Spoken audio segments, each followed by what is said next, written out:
Yes, welcome to Let's Be Crafty. For this episode, nagawa lang naman tayo at papakita ko lang naman sa inyo kung paano gumawa ng saranggola with my dudong rayu. And these are the things that we need.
Alright, for this one,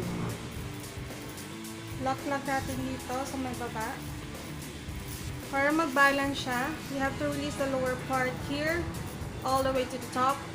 And then, same thing that you're gonna do on the lower part, release the top as well. And then you have this one. So, magpa-balance na siya. And then, the thread, connect it here, this one.